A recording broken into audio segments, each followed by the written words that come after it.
చూస్తే తల్లిలాగా చూస్తాడు. తల్లి లేనోడే కాని తల్లడిల్లితే చూడడు.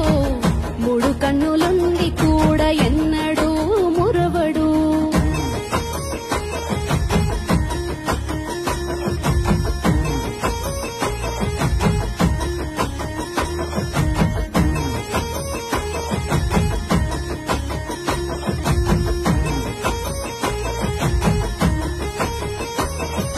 కొండలకే మోరారాజు అయిన పుర్రెల తింటాడు మారాజు.